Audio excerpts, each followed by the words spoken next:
តាំងនេះមកដឹងពីភេទជ្ជៈមួយយ៉ាងដែលជួយទាំងសុខភាពជួយទាំងសម្រស់ហើយមួយទៀតធ្វើឲ្យកម្លាំងរាងកាយរបស់យើងហ្នឹងគឺមានភាពមាំមួនចេញពីខាងក្នុងតែម្ដងហើយកាន់តែពិសេសហ្នឹងគឺអាចជំនួសអាហារពេលព្រឹកម្ដងម្កាលសម្រាប់ខ្លួនយើងផ្ទាល់អញ្ចឹងថ្ងៃនេះខ្ញុំនឹងមកប្រាប់3ចំណុចធំដែលអ្នកទាំងអស់គ្នាគួរតែសាកធ្វើជាភេទជ្ជៈជួយសម្រស់ឬក៏ហៅថា smoothie នឹងញ៉ាំអញ្ចឹងសម្រាប់ចំណុចដែលធំទី1តែម្ដងហ្នឹងគឺសម្បូរទៅដោយសារធាតុចិញ្ចឹម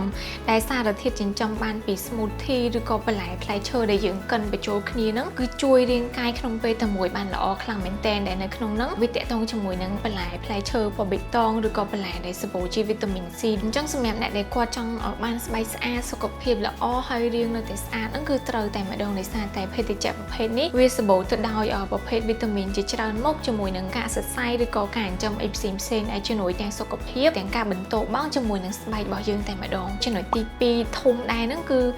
បង្កើនការញ៉ាំបន្លែផ្លែឈើឲ្យកាន់តែច្រើនជាងមុនអញ្ចឹងចំណុចនេះខ្ញុំគិតថាអ្នកដែលអត់សូវចូលចិត្តញ៉ាំជាប្រភេទបន្លែឬក៏ផ្លែឈើស្រស់ដែលជាប្រភេទសាច់តែម្ដងហ្នឹងគាត់អាចសាកធ្វើវិធីនេះបាន smoothie នេះនៅពេលដែលយើងកិនវាបញ្ចូលគ្នាទៅគឺវាអាចរួមផ្សំជាមួយនឹងសមាសធាតុច្រើនមុខដែលទៅតាមចំណង់ចំណូលចិត្តរបស់យើងដែលយើងជាអ្នកប្រើប្រាស់ដោយខ្លួនឯងសម្រាប់ផ្លែឈើឬក៏បន្លែហ្នឹងគឺអាចប្រើជាប្រភេទកកឬក៏ស្រស់ទៅតាមចំណង់ចំណូលចិត្តតែបើសិនជាប្រើជាប្រភេទកកគឺអាចនឹងមានរសជាតិឆ្ងាញ់ជាងដោយសារតែវាហៀងតិចអញ្ចឹងគឺយើងស្រួលញ៉ាំដែរហើយចំណុចទី3ដែលធំហ្នឹងគឺតកតងជាមួយនឹងការផ្ដល់ជាតិទឹកឬក៏ជួយបង្កើនជាតិទឹកនៅក្នុងរាងកាយអញ្ចឹង smoothie គឺធ្វើមកពីបន្លែផ្លែឈើផ្សំជាមួយនឹងទឹកដោះគោស្រស់មួយចំនួនដែលយើងគ្រប់គ្នាចូលចិត្តញ៉ាំហ្នឹងអញ្ចឹងនៅពេលដែលយើងញ៉ាំវាជាប្រចាំញ៉ាំជារៀងរាល់ថ្ងៃគឺវាជួយទាំងសម្រស់ជួយទាំងសុខភាពហើយមួយទៀតគឺបង្កើនជាតិទឹកឬក៏គូផ្សំជាមួយនឹងការញ៉ាំទឹករបស់យើងធម្មតាហ្នឹងឲ្យកាន់តែល្អអញ្ចឹងស្បែករបស់យើងមើលទៅគឺភ្លឺថ្លាចេញពីខាងក្នុងហើយមួយទៀតគឺរាងស្អាត slim spare នៅតែស្អាតតែម្ដងអញ្ចឹងបើសិនជា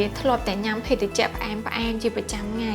អាចសាកមកដូរធ្វើជា smoothie ញ៉ាំឬក៏ភេទជ្ជៈសម្រស់នេះញ៉ាំបានតែសម្រាប់ការញ៉ាំហ្នឹងខ្ញុំណែនាំឲ្យញ៉ាំជាប្រភេទរសជាតិដែលមាន